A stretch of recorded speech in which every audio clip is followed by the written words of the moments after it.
Hello दोस्तों, स्वागत है आपका मेरे YouTube channel study with Monu Rakesh पर। तो दोस्तों आज हम लोग पढ़ने वाले हैं कलेक्टिव नाउन के बारे में, क्योंकि हमने कॉमन नाउन और प्रॉपर नाउन के बारे में पहले ही पढ़ लिया है। ठीक है, तो आज हम लोग पढ़ेंगे समूहवाचक संज्ञा के बारे में कि समूहवाचक संज्ञा होती क्या है। तो देखिए, जो कलेक्टिव नाउन होता है इसके नाम से ही पता चल जाता है कि समूहवाचक संज्ञा है। क्या है ये समूहवाचक संज्ञा? मतलब कि ऐसी संज्ञा जिससे किसी समूह या झुंड का पता चले, चाहे वह किसी व्यक्ति का हो चाहे किसी वस्तुओं का हो, किन्हीं वस्तुओं का हो चाहे व्यक्तियों का हो, उसके समूह को हम समूह के नाम को समूहवाचक संज्ञा कहते हैं।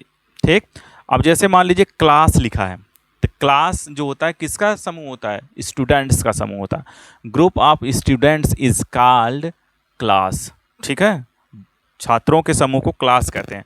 फिर यही बात कर ले फ्लॉक की, a group of ship birds या गॉट, वो फ्लॉक कहलाता है, झुंड कहलाता है, पक्षियों का समूह या बकरियों या भेड़ों का समूह। बैंड कहलाता है म्यूजिशियंस का समूह, a group of musicians. A group of musicians मतलब जो संगीतकार वगैरह होते हैं उनके जो ग्रुप होता है, उनके ग्रुप को क्या कहते हैं? बैंड कहते हैं। आपने सुना भी होगा बैंड बाजा पार्टी, तो बैंड वही बैंड बाजा पार्टी मतलब बैंड मतलब समझ जाइए क्या है, ग्रुप होता है। गैंग मतलब चोरों का जो ग्रुप होता है उसको क्या कहते हैं? गैंग कहते हैं। नहीं कहते हैं वो उसकी गैंग में है, तो गैंग एक निगेटिव शब्द है। ठीक है, तो समझ जाइए कि चोरों डाकुओं का जो समूह होता है उसको क्या कहेंगे? गैंग कहेंगे। फिर अगर हम आ जाए हर्ड पे, तो कैटल का क्या होता है? मवेशियों का जो होता है समूह होता है, इसको कहते हैं। या डियर हो गया, इसके भी समूह को क्या कहेंगे हम? हर्ड कहेंगे। ठीक है, शिप के भी समूह को हर्ड कहा जाता है, फ्लॉक भी कहा जाता है। तो ये सारी चीज़ें आप लोग अच्छे से देख लेंगे। ठीक है, गैलेक्सी कहते हैं, स्टार्स के समूह को गैलेक्सी कहते हैं। सभी लोगों को मालूम होगा, नाम भी सुना होगा गैलेक्सी का आप लोगों ने।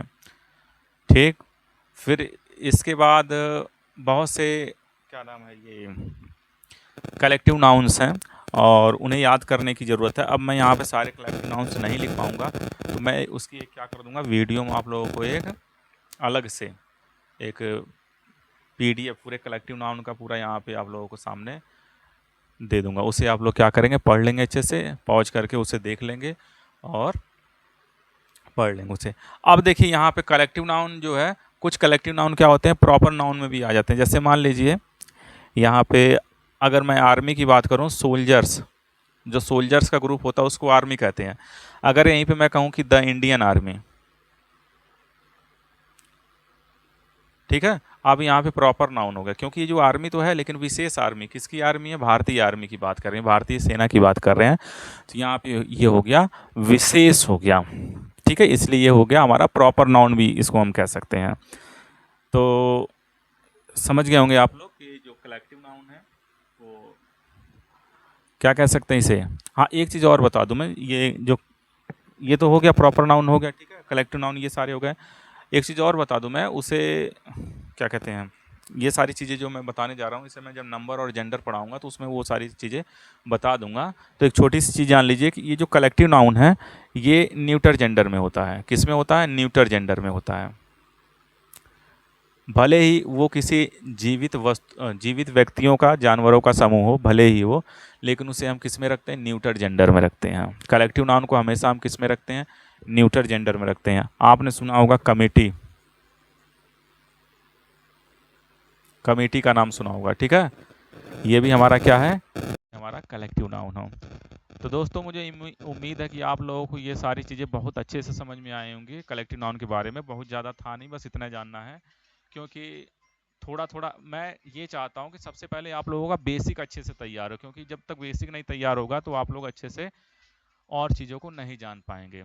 ठीक है दोस्तों, तो वीडियो देखने के लिए धन्यवाद, और कमेंट में ज़रूर बताइएगा कि अगर आप लोगों की ये वीडियो अच्छी लगी हो या कुछ कमी रह गई हो तो मैं उसे दूर करने की कोशिश करूँगा। ठीक है, और मैं जानता हूँ कि ये बहुत परफेक्ट वीडियो तो नहीं है, बट मैं अपनी तरफ से ट्राई कर रहा हूँ, कोशिश कर रहा हूँ वीडियोस को बनाने की अच्छे तरीके से। समय मिलता है तो मैं वीडियोस बना देता हूँ, जबकि मुझे डेली एक वीडियो बनाना चाहिए, बट क्या करूँ, मैं समय ही नहीं पाता हूँ कि वीडियो अच्छे से।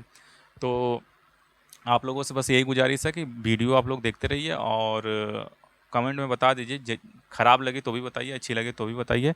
मैं प्रयास कर रहा हूँ कि कुछ अच्छा करूँ। तो इसके आगे मैं नेक्स्ट वीडियो भी बनाऊँगा और ज़रूर बनाऊँगा। तो कलेक्टिव नाउन का जो जेंडर है, नंबर, वो सारी चीज़ें भी हम पढ़ेंगे, लेकिन जब मैं जेंडर और नंबर पढ़ाऊँगा नाउन्स के, उसी के साथ में इन सभी चीज़ों को बता दूँगा। तो हम लोगों का कॉमन नाउन हो गया, प्रॉपर नाउन हो गया और यहाँ पे आज कलेक्टिव नाउन हो गया। अब बचता हमारा 2 नाउन, मटेरियल और एब्स्ट्रैक्ट नाउन। तो उन दोनों की भी एक वीडियो बनाऊँगा और एक ही वीडियो में वो दोनों पढ़ा दूँगा, ठीक है?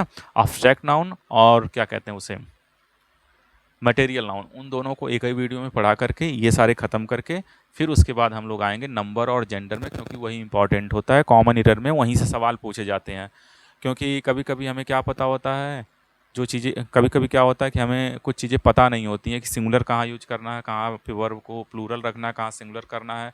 तो यहाँ से वो डाउट क्लियर हो जाएगा जब हम नंबर और क्या पढ़ेंगे, जेंडर पढ़ने वाले हैं। तो जेंडर से तो नहीं ज़्यादा क्वेश्चन आते हैं, बट नंबर से ज़्यादा क्वेश्चन कॉमन ईरर में पूछे जाते हैं। पार्ट्स ऑफ स्पीच में जो हमारा ये नाउन पोर्शन है, उसका जो जेंडर पढ़ेंगे उसमें से ज़्यादा क्वेश्चन पूछे जाते हैं। कब? कॉमन ईरर्स में, और हर एग्ज़ाम में पूछे जाते हैं। जितने भी कॉम्पिटिटिव एग्ज़ाम्स में ये इंग्लिश का पोर्शन दिया है, इंग्लिश उसमें सिलेबस में है, वहाँ पे कॉमन ईरर्स पूछी जाती हैं हर एग्ज़ाम में।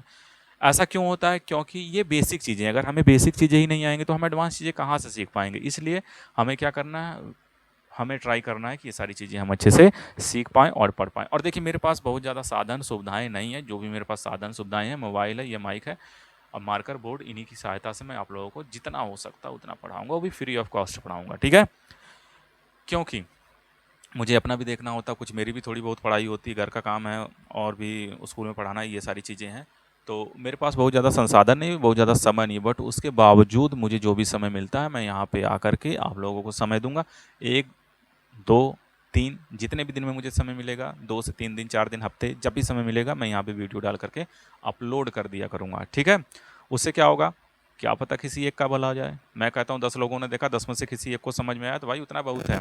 किसी एक को तो आया समझ में, ठीक है? और मुझे पता है कि मैं धीरे-धीरे जब ऐसे पढ़ाता चला जाऊँगा तो मुझे ये सारी चीज़ें धीरे-धीरे आती चली जाएँगी, ठीक है? तो इन सभी चीज़ों को आप लोग एक बार देख लेंगे। ये सारी चीज़ें यहाँ पे लिखी गई हैं और राइटिंग थोड़ी बहुत ज़्यादा अच्छी तो नहीं है, बट हाँ, जो भी है लिखने का प्रयास करता हूँ मैं। और मेरे पास ये बोर्ड, थोड़ा ये लाइट वगैरह यहाँ पे मुझे मालूम, इसका रिफ्लेक्शन आ रहा होगा और जिसकी वजह से वीडियोज़ अच्छी नहीं दिख रही होगी। ठीक दोस्तों? तो धन्यवाद आप लोगों का इस वीडियो को देखने के लिए और मेरी बातों को यहाँ तक पेशेंस से सुनने के लिए। ठीक है? धन्यवाद दोस्तों।